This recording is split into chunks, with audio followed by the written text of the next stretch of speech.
आज सावन का दूसरा सोमवार है। एकादशी का व्रत का महत्तम कर रहा है, थोड़ा सा फल दो, एक केला दो, एक सेब दो, पपीता दो। तुम जो फलहार कर रहे हो, चाहे तुम मोरधान पा रहे हो, चाहे तुम जो सामग्री पा रहे हो, पर वो थोड़ा सा दो, पर गौ माता को उस दिन फलहार दो, अगर एकादशी का आपका व्रत है तो। पर दोष है आपने एकादशी का व्रत तो करा, पर सामने गाय आई ना तो आपने फलाहार नहीं दिया, रोटी ही दी है, रोटी ही दी है, डब्बे में से निकाल के ले गई, गाय आई है रोटी देना, देव मना नहीं। बाकी के दिन आप आपके बेटे से कह दो रोटी दिया बेटा जा, पर आप अपने हाथों से, आपका व्रत है तो आप फलाहार आप कर रहे हो, तो फलाहार का ही दान गौ माता को दीजिए।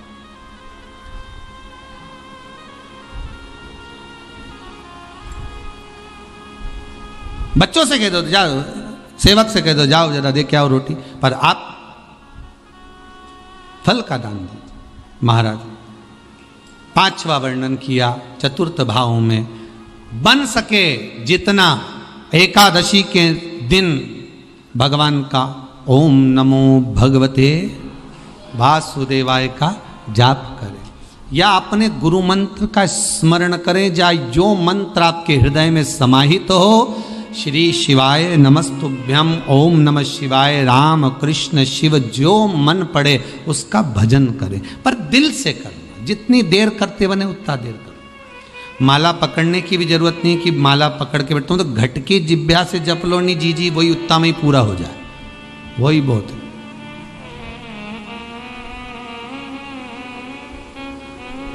उतना ही बहुत है।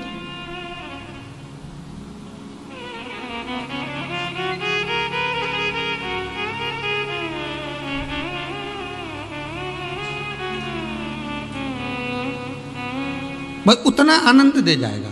ओ मेरा भोला,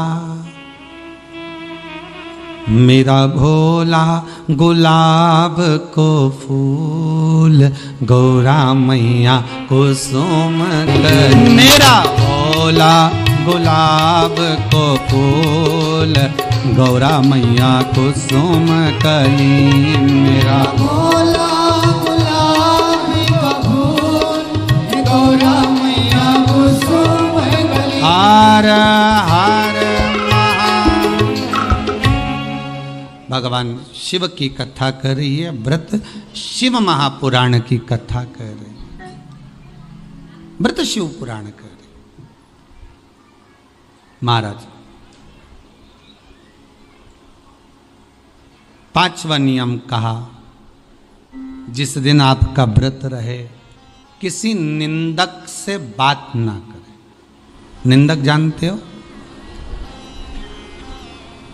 भाई दूज के दिन, दिवाली की जो भाई दूज होती है ना, होली दिवाली की जो दूज होती है, उनमें ऐसा गोबर का भाई दूज बनाते हैं, और पास में एक चुगलखोर भी बना है, और चुगलखोर के ऊपर ऐसा भाटा धर दे, एक पत्थर। अब तुम्हारे उधर रखे कि नहीं रखे हमें नहीं मालूम रहे हो, जितने आस्था पे सुन रहे हो, पर हमारे इधर तो ऐसा रहता है, गोबर का भाई बहन बनाए और उसकी पूजन करे, उसके पास में एक गोबर का चुगल चोर भी बनाए, उसके ऊपर भाटा धर दे। कथा कह रही है,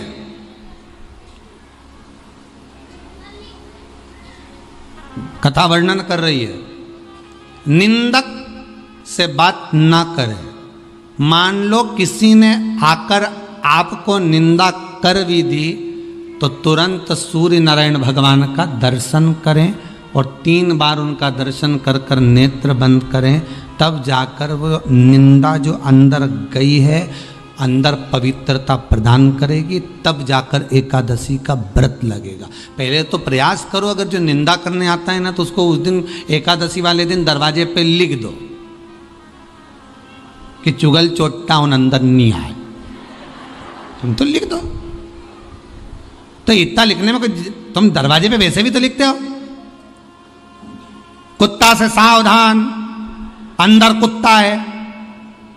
अब जब तुम इतनी बड़ी बात लिख रहे हो कि अंदर कुत्ता है, तो अंदर जाने वाले को पहले समझना पड़ेगा कि अंदर कितना कुत्ता है।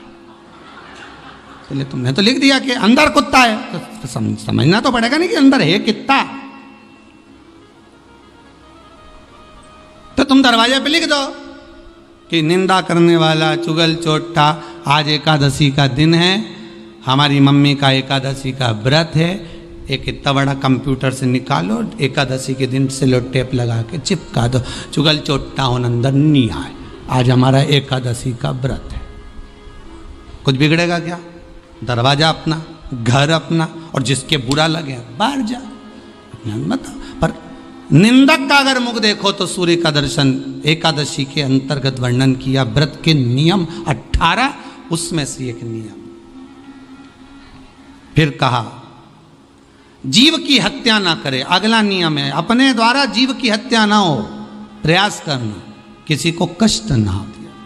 18 नियम में से एक नियम और, प्रयास करिएगा एकादशी जब भी करें तो द्वादशी से जुड़ी हुई करें, दशमी से जुड़ी हुई एकादशी कम करें। जो वैष्णवों की एकादशी कौन सी होती है? जो एकादशी द्वादशी से जुड़ी हो, दशमी से नहीं। दशमी से जुड़ी हुई एकादशी व्रत कहलाती है, और द्वादशी से जुड़ी हुई एकादशी पुण्य फल प्रदान कर कर वैष्णवों को भगवान के चरण में छोड़ आती है। इसलिए एकादशी द्वादशी से जुड़ी हुई होना चाहिए।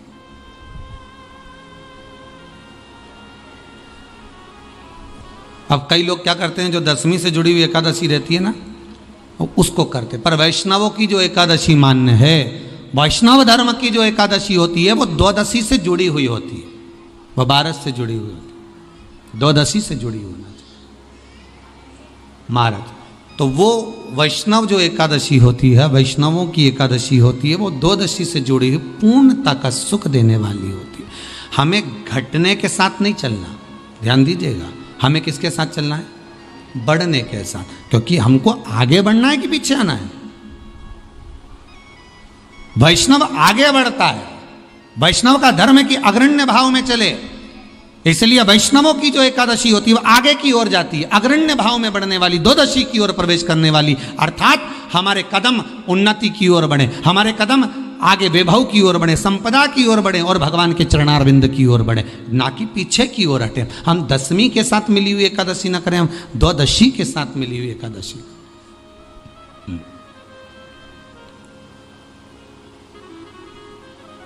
वैष्णव एकादशी।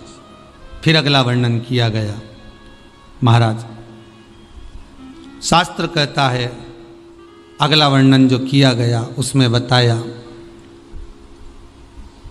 प्रयास करें जिस दिन एकादशी हो उस दिन घर में बुआरी झाड़ू आदि जो लगती है वो दूसरा लगा लें। क्यों? उसका वर्णन है, अगर आप बुआरी लगाएंगे, झाड़ू लगाएंगे, पोछा लगाएंगे, तो हो सकता है कोई जीव आपके हाथ के द्वारा मर जाए। तब एक बार ये कथा हमने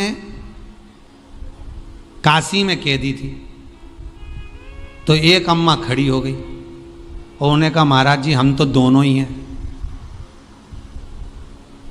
और मेरी रे एकादशी, तो मैं पोछा किससे लगूं? अब मैंने कहा अम्मा तू तो रहने दे, तू ही लगा ले। अब हम कह दें कि अब एक तो बोल रहे कि हम घर में दो, और आप कह रहे हो कि जिसका व्रत रहे वो पोछा ना, तो मत लगाओ, छोड़ दो, एक दिन कोई जरूरी है, झाड़ू लगा लिया सब पोछा। तो प्रयास करो कि कोई जीव ना मरे, प्रयास करो। किसी जीव की हत्या ना हो। जैसे चतुर्थी का व्रत करने वाली जो माताएं होती हैं, जो चतुर्थी का व्रत करती हैं, आज भी चतुर्थी मान्य हो रही होगी, तो चतुर्थी का जो व्रत करने वाली होती हैं, जो चतुर्थी का पूजन करने वाली होती हैं, उनके भीतर का एक भाव होता है कि जैसे ही शाम का समय आए चंद्रदेव का पूजन करें, चंद्र जब प्रकट हो जाए, कलश भर लिया, उसके नीचे आखा दाना रख दिया, चावल गेहूँ जो भी आप रखते हो पूजन के लिए, ऊपर पात्र आदि रख दिया, जलाशय, फिर अपन ने घी का दिया लगाकर पूजन भी कर ली। तो जो चतुर्थी का पूजन करने वाली होती हैं, जो चतुर्थी का नियम व्रत धारण करने वाली होती हैं, बड़ी बड़ी चतुर्थियाँ करती हैं या उसका नियम धारण करती हैं, तो चतुर्थी का जो पूजन करती हैं वो किस चीज के लिए होता है? केवल संतान, पुत्र, परिवार, हमारा कुटुंब, हम जिस कुल में हैं, हमारा कुल वैभव की ओर बढ़े, संपदा की ओर बढ़े और उसकी आयु बढ़े। उसकी आयु बढ़े, वैभव बढ़े। बहुत ध्यान दीजिएगा महाराज, चतुर्थी की पूजन में जो आप आखा दाना रखते हो, गेहूं वगैरह कुछ भी जो भी रखते हो, उसकी बड़ी महत्वता होती है महाराज।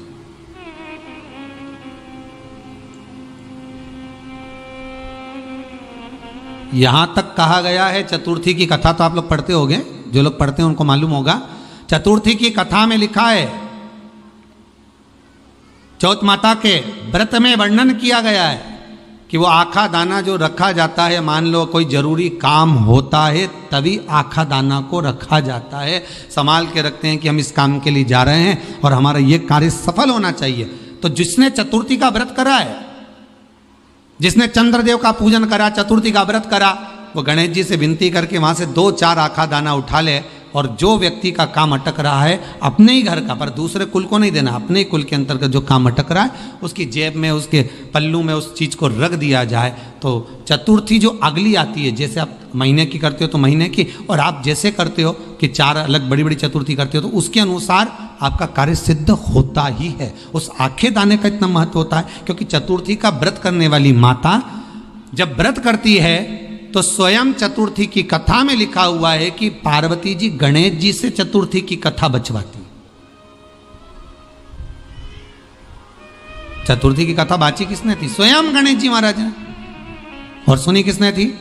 माता पार्वती। बाचने वाले गणेश जी थे, सुनने वाली माता पार्वती थी। तो चतुर्थी की कथा जब होती है तो उसको स्वयं गणेश जी बाच रहे हैं, तो व्रत कौन सुन रही है? माता पार्वती। और आपने जो आखा दाना लिया वो गणेश जी के भाव से लिया, गणेश जी से निवेदन करके, विनय करके, प्रार्थना कर कर उसको प्राप्त किया, आपने उसको लिया।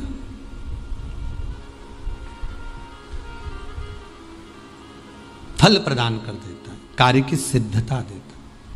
और एक और चीज ध्यान रखिएगा, जिसको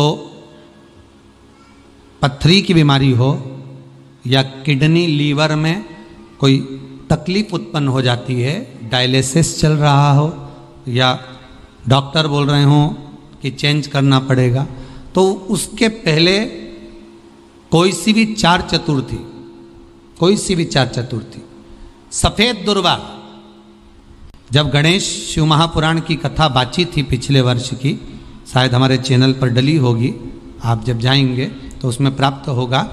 तो सफेद दुर्वा, और दुर्वा का भी वर्णन करा था कि दुर्वा कहाँ से उत्पन्न हुई थी, दुर्वा का भी व्याख्यान वर्णन करा था कि दुर्वा का महत्व क्या है, इसको अमृत क्यों कहते हैं, उसका भी वर्णन करा गया था कि सारे पेड़ पौधों को काट कर पटक दो वो सूख जाते हैं, पर दुर्वा को भले काट लिया 1 साल बाद वापिस ले जाकर डाल दो और पानी के अंदर दुर्वा हरी हो जाती है, अमृत कहते हैं उसको। तो उसमें सफेद दुर्वा, जिसका किडनी लीवर का प्रॉब्लम होता हो उसको सफेद दुर्वा, बालचंद्र का स्मरण कर कर 7 बार घुमाकर वो सफेद दुर्वा सुबह के समय खाली पेट थोड़ी सी दुर्वा का भाग दांतों से चबा चबा कर उसको निगल लेना चाहिए। पथरी होती है तो 15 से 20 दिन में वो बाहर निकल जाती है, किस मार्ग से निकले, यूरिन आदि के माध्यम से वो बाहर हो जाती है। और अगर किडनी लीवर की प्रॉब्लम होती है, डायलिसिस चल रहा होता है, तो उसमें भी आपको सुख की प्राप्ति होती है। हफ्ते में अगर 2 डायलिसिस हो रहे हैं तो हो सकता है बाबा चाहेगा विश्वनाथ तो 1 कर देगा, धीरे धीरे उसको फिर 4 चतुर्थी कर लीजिए। सफेद दुर्वा का स्मरण। सफेद दुर्वा कहाँ मिलती है? तो कहा जहां जलाशय होता है, जहां कुआं हो, बावड़ी हो, तालाब हो, पानी जहां भरा रहता है, उसके नजदीक में सफेद दुर्वा उत्पन्न होती है। सफेद दुर्वा वहां रहती है। सफेद दुर्वा का स्मरण करें, शिव कथा कह रही है। अगला वर्णन किया है भगवान। तो बालचंद्र चतुर्थी का स्मरण करते हुए कहा कि आप जो व्रत कर रहे हो उस व्रत की पूर्णता में जिस भगवान का भजन कर रहे हो उस भगवान से पूर्ण फल की कामना हो आपकी। फिर 18 नियम में से एक नियम कहा, जब 26 एकादशी पूर्ण हो जाए तब आप उद्यापन 1 बार का जरूर करें। किसी के मृत्यु के बाद आपने जो एकादशी दी है, जैसे कोई परदादा गए, दादा गए, कोई बुजुर्ग गया, पंडित जी ने कहा एकादशी का दान दो, आपने दे दी 5 एकादशी, 4 एकादशी, 3 एकादशी, 2 एकादशी, आपने जो एकादशी दी है, मना नहीं, दो और देना चाहिए। दान धर्म पुण्य तो करते रहना चाहिए, जब मन मिले तब कर दो, मौका मिले तब करो। तो एकादशी जो आपने दी है, और आपने किसी जीव को एकादशी दी है जो चला गया है, उस जीव को जब एकादशी दे देते हो, उसकी 11 एकादशी, 5 एकादशी, 3 एकादशी जितनी आपने दी है उतनी पूरी हो जाती है। उसके बाद में एकादशी का एक व्रत नहीं रखना चाहिए, उसके बाद फिर अगला एकादशी का व्रत धारण करना चाहिए, वापिस फिर पुनः। तो क्या करोगे उस दिन? जिस दिन आपने एकादशी जीव को दे दी, 5 एकादशी दी, तो छठी एकादशी पे क्या करोगे उसको?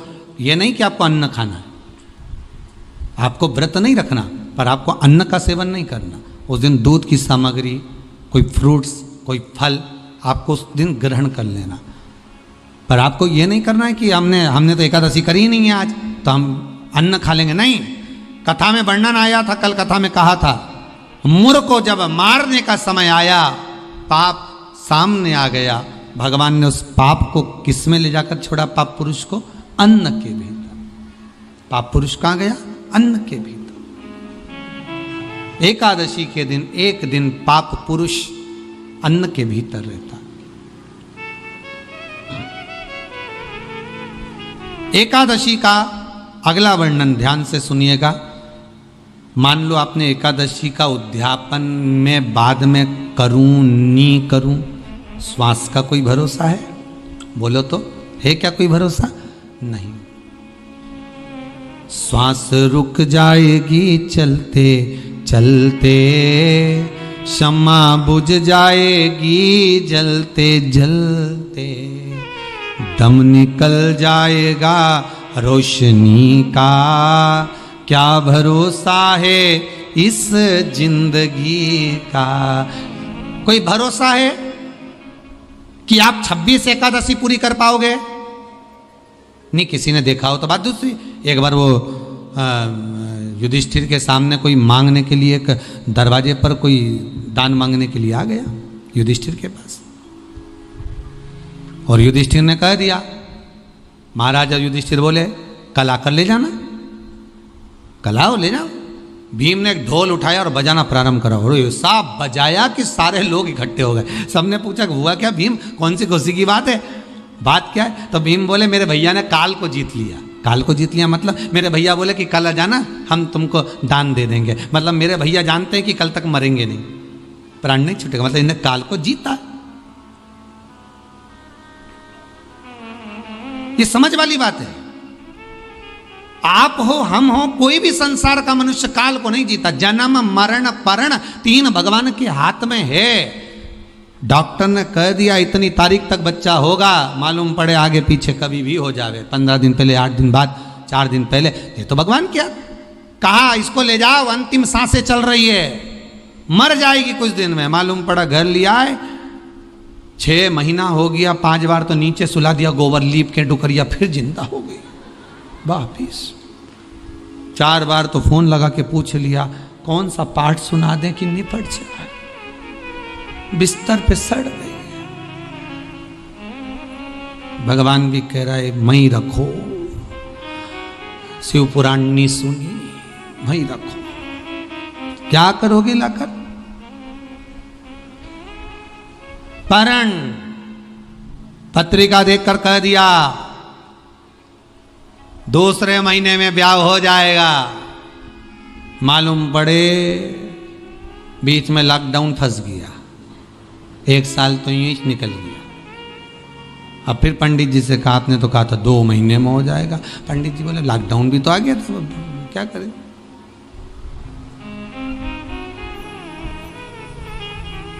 तो लॉकडाउन से क्या फर्क पड़े महाराज जी, शादी तो पक्की हो जाना थी। पंडित जी बोले जो इसके लिए बना था, हो सकता है उसको कोरोना हो गया होगा, तो भगवान भी दूसरा ढूंढ रहा है, टाइम लगेगा, अभी समय लगेगा। कोई कितना ही कह दे कि इतने समय तक विवाह हो जाएगा, शादी हो जाएगी, पर जब तक उसने बंधन नहीं लिखा तब तक बंधना मुश्किल है। जन्म मरण परण 3 शिव के हाथ है, मेरे भगवान के हाथ में। 3 भगवान के पास में है, 3 वो भगवान के पास रहेगा। कोई कितना ही करे, ना आपका ना हमारा, क्या भरोसा है इस जिंदगी का, क्या भरोसा है, आज है कल नहीं, क्या भरोसा। तो फिर मान लो हमने 7 एकादशी का व्रत कर लिया और उद्यापन नहीं कर पाए, 26 का इंतजार कर रहे थे और उससे पहले निपट गए, तो फिर उद्यापन ऊपर करोगे? अरे बोलो तो सही, उद्यापन कहां करोगे? सारे व्रतों में केवल एक व्रत ऐसा होता है एकादशी का, जिसका उद्यापन पहली एकादशी पर भी कर सकते हो। सारे उद्यापन में केवल एक उद्यापन ऐसा होता है, सारे व्रतों में एक व्रत का उद्यापन ऐसा होता है, वो है एकादशी का। ये जरूरी नहीं कि 26 पूरी होगी तभी तुम करोगे, या तो पहली में ही कर लो या फिर 26 पूरी हो तब कर। पर उद्यापन, अगर तुमको ऐसा लगे कि हाँ मैं अभी तो जीऊंगी हो, अभी तुम्हारा बाल भी धोला नहीं हुआ, तुमको ऐसा लगे तो अभी तो मैं तो बढ़िया, तो फिर भले मत करो। पर एकादशी का नियम कह रहा है, एकादशी का यहाँ 18 नियम में से एक नियम कह रहा है कि एकादशी का उद्यापन पहली एकादशी पर भी हो सकता है, पहली पर भी कर सकते, फिर तुम्हारा मन पड़े तब। क्यों? तो पहली पर करने से क्या फल मिलेगा? तो एकादशी की नियमावली कहती है, अगर मान लो आपने पहली एकादशी पर भी उद्यापन कर लिया, इसके बाद में जितनी एकादशी करोगे वो सारी तुम्हारे खाते में जुड़ती जाएगी। मतलब बैंक में खाता खोल लो, ठीक है, खाता खोल लिया, अब जितना कमाता जाओगा उसमें डालते जाओ, जितनी कमाई करके लाओगे उसमें जमा करते जाओ। एकादशी एक बार उद्यापन पहले में भी हो गया तो बाकी का पुण्य तुम्हारे खाते में आ जाएगा, उसका पुण्य। एकादशी का उद्यापन बड़े महीने में माघ शुक्ल एकादशी के दिन, माघ का महीना हो, शुक्ल पक्ष की जम के बोलिए एकादशी हो, प्रयास करना कि आप उद्यापन करें, भले 5, 10, 11, 12 जितनी एकादशी हो जाए, 26 हो जाए तो ज़्यादा अच्छी है, नहीं तो आप करें तो माघ महीने की शुक्ल पक्ष की एकादशी के दिन आप उद्यापन करें, प्रयासरत करें, प्रयासरत। बड़े महीने के अंतर्गत जो उद्यापन, हाँ चतुर्मास के अंतर्गत उद्यापन नहीं होता एकादशी का, बहुत ध्यान दीजिएगा हमारा। ये जो सावन भादो कुंवर कार्तिक जो 4 महीना होते हैं भगवान के शयन करने के, इसके अंतर्गत एकादशी का उद्यापन नहीं होता, और इसके अंतर्गत उद्यापन करना भी नहीं चाहिए एकादशी हमारा। एकादशी का उद्यापन माघ महीने की शुक्ल पक्ष की एकादशी के दिन आप बहुत प्रेम से आनंद के साथ करिए महाराज। परंतु एकादशी के उद्यापन में सबसे ज़्यादा अगर कुछ जरूरी होता है तो 24 तरह का नैवेद्य जरूरी होता है। कितने तरह का? 24 तरह का नैवेद्य। अब आप कहोगे गुरुजी उद्यापन हम कर रहे हैं एकादशी का, तो उसमें तो फलहार का हमें नैवेद्य बनाना चाहिए। तो फिर ये पुराण के अंतर्गत स्कंद पुराण में ये चीज़ लिखी है कि एकादशी का जब उद्यापन करते हैं तो 24 तरह का नैवेद्य बनाकर सिद्ध करते हैं। 24 तरह का नैवेद्य जान रख लेना, का हलवा बना लो, खीर बना लो, पूड़ी बना लो, सब्जी बना लो, पकौड़ा बना लो, भजिया बना लो, ऐसे 24 तरह का नैवेद्य अलग अलग चाहिए। पर लोग क्या करते हैं, खोपरा पाक बनवा लेते हैं 1-2 किलो और 24 जगह रख देते हैं। स्वीकृत नहीं है। 24 तरह का नैवेद्य रखा जाता। महाराज एकादशी के दिन भगवान का पूजन का पूरी तैयारी कर कर मंडल आदि बनवाकर विद्वान ब्राह्मण को बुलाकर, कर्मकांडी ब्राह्मण को बुलाकर जो भगवत सेवा में एकादशी का उद्यापन कराए, उन ब्राह्मण के चरणों को नमन कर कर, प्रणाम कर कर एकादशी का पूजन करवाइए और उस मंडल की पूजन कराकर हवन द्वादशी को कराइए। एकादशी को हवन नहीं, एकादशी के उद्यापन का जो हवन होता है वो द्वादशी को।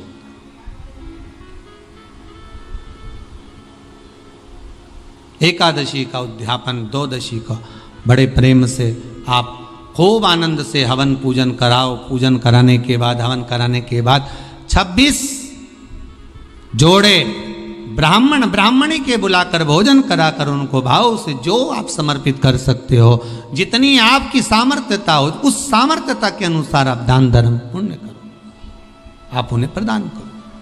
और बन सके तो एकादशी की रात्रि को भी जागरण करें और द्वादशी के दिन जिस दिन हवन करें उसकी भी रात्रि को कुछ जागरण करें। जागरण का मतलब पहले भी कथा में कहा, प्रदोष की कथा में वर्णन किया था। हम ये नहीं कहते कि तुम पूरी रात जगो, हमारा तो निवेदन है 15 मिनट का करो, आधे घंटे का करो, 20 मिनट का करो, पर रात्रि के समय थोड़ी देर अगर एकादशी का उद्यापन कर रहे हो तो जागरण थोड़ी सी देर अवश्य करें। नहीं कर सकते अकेले बैठकर राम नाम जप लें, भजन कर लें, पर करो।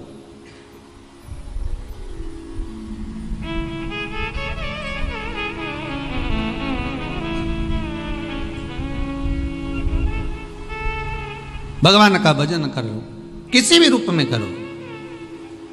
देश है मंगल मंगलकारी, अवधूत रूप निराला हो,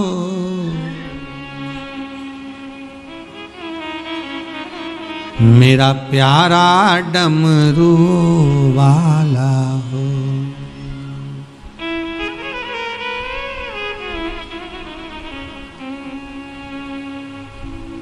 भगवान शिव का जिस भाव से, जिस आनंद में करे भजन करो। धीमा बजाओ भोलानाथ डमरू, धीमा बजाओ, धीमा बजाओ भोलानाथ डमरू, धीमा बजाओ, ओ धीमा बजाओ भोलानाथ डमरू, धीमा बजाओ, धीमा बजाओ भोलानाथ डमरू, धीमा बजाओ भोलानाथ डमरू, धीमा बजाओ भोलानाथ डमरू, धीमा बजाओ, धीमा बजाओ भोलानाथ डमरू, धीमा बजाओ, धीमा बजाओ भोलानाथ डमरू, धीमा बजाओ। भगवान से प्रार्थना करें, विनती करें, निवेदन करें, चरणों का स्मरण करें, भगवान की अविरल भक्ति को धारण करें। 26 ब्राह्मण ब्राह्मणी को जोड़े से भोजन कराकर कुछ भेंट देकर विदा करें। ऐसे एकादशी के उद्यापन का वर्णन किया गया। एकादशी का उद्यापन सुख प्रदान करने वाला, आनंद देने वाला, भगवत रस तत्व को संजोने वाला। महाराज शिव महापुराण की कथा में वर्णन आता है कि माता पार्वती जितने व्रतों को धारण करती हैं, माता जितने व्रतों को भगवान शिव के लिए जितने व्रत करती हैं, माँ सारे व्रत भगवान शंकर स्वीकार करते हैं। एक बात हमारे जीवन में आप उतार कर रखिए कि आप सोमवार का व्रत कर रहे हैं या मंगलवार का व्रत कर रहे हैं, बुधवार, गुरुवार, शुक्रवार, शनिवार, प्रदोष, एकादशी, जो भी व्रत धारण कर रहे हैं, जो भी व्रत आप अपने जीवन में उतार रहे हैं, कर रहे हैं, प्रयास करना कोई व्रत, कोई पूजन, कोई पाठ, कोई अनुष्ठान आप अपने लिए करो, दूसरों को बर्बाद करने के लिए नहीं। उसका ऐसा हो जाए मैं माता जी को चुनरी चढ़ाऊंगी, नहीं। उसका ऐसा हो जाए उसका ऐसा हो जाए, नहीं नहीं, आप अपने लिए करो ना।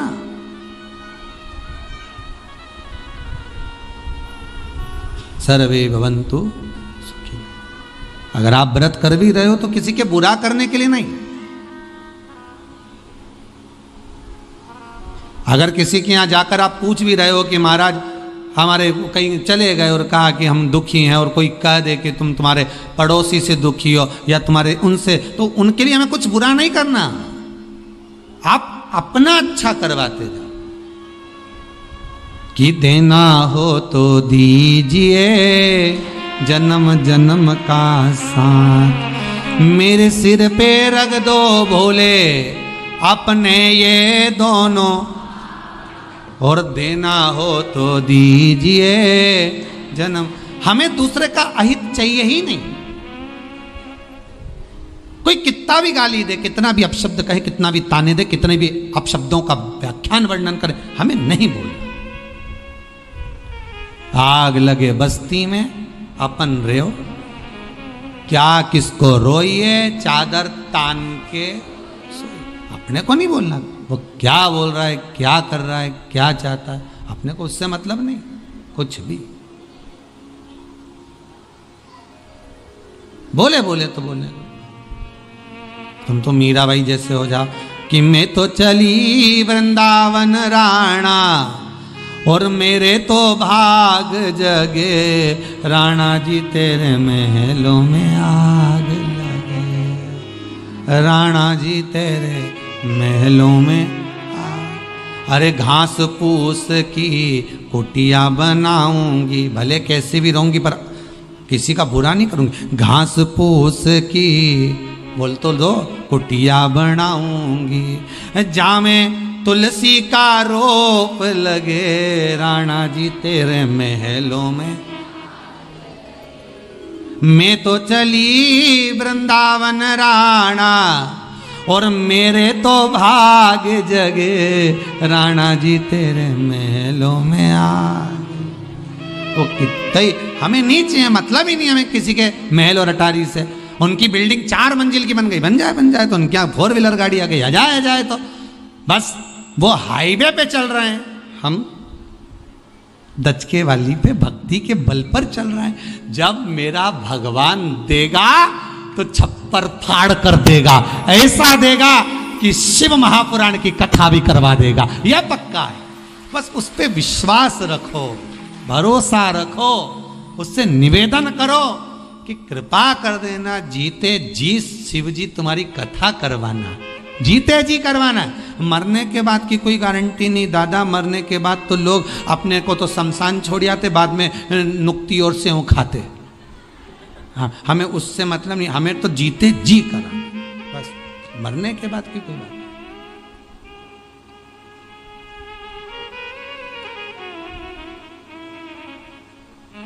आप तो बस कृपा कर दो भोलानाथ।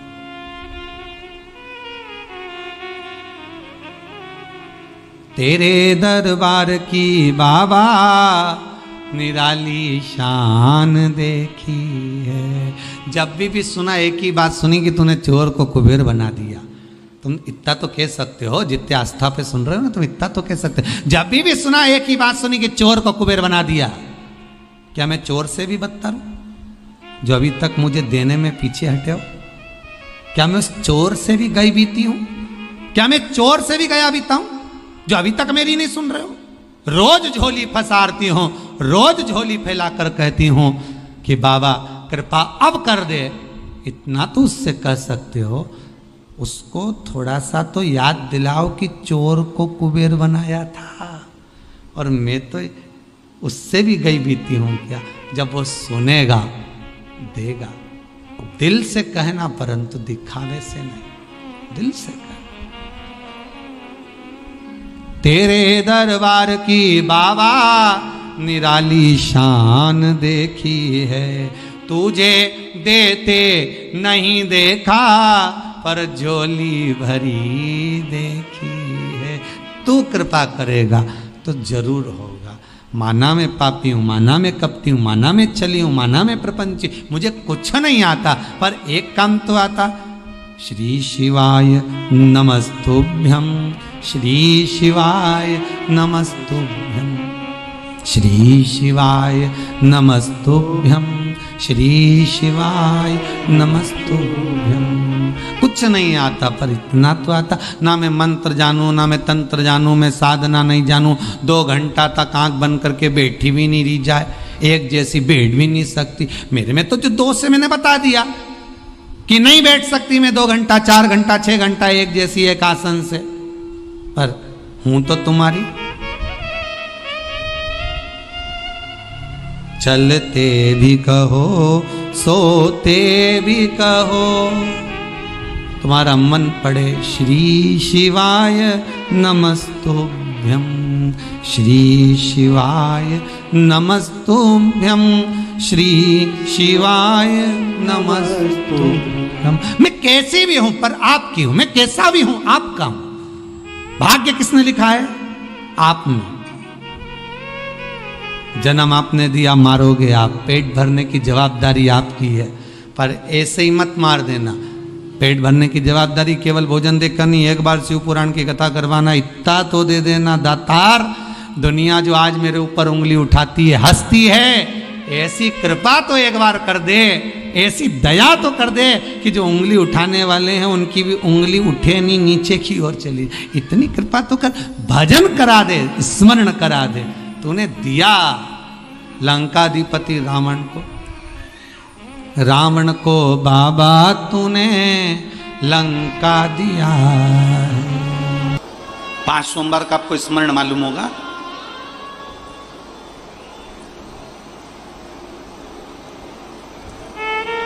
सावन के कई बार 4 सोमवार पड़ जाते हैं, कई बार 5 सोमवार पड़ जाते हैं। 5 सोमवार का आप लोगों ने तो सुन रखा होगा ना, 5 सोमवार की महिमा क्या है। सावन के महीने के 5 सोमवार की महिमा क्या होती है, तो कहा अगर 5 सोमवार सावन के महीने में पड़ जाते हैं तो शिव पंचायत का पूरा पुण्य एक शंकर पर जल चढ़ाने से पूरा फल प्राप्त हो जाता है। शिव पंचायत।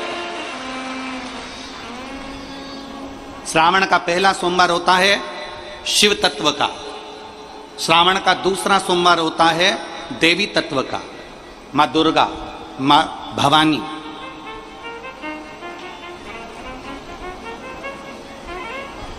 आप लोगों ने शिव पंचायत, शिव महापुराण की कथा पहले बाची आप लोगों ने सुनी होगी। उसमें शिव पंचायत का वर्णन करा था। 5 देव,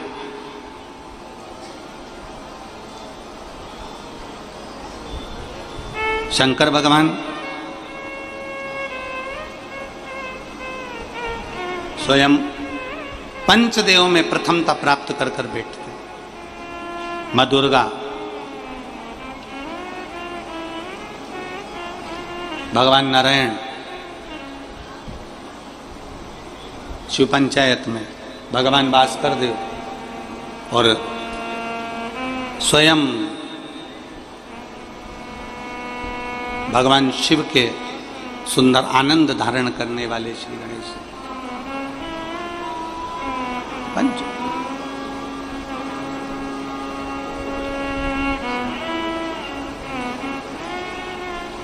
अब प्रथम में शिव, दुर्गा, नारायण, भास्कर देव, गणेश जी, ये सब भगवान शिव की पंचायत के अंतर्गत विराजमान होते हैं और ये 5 सोमवार का फल हमें प्रदान करते हैं। 5 सोमवार।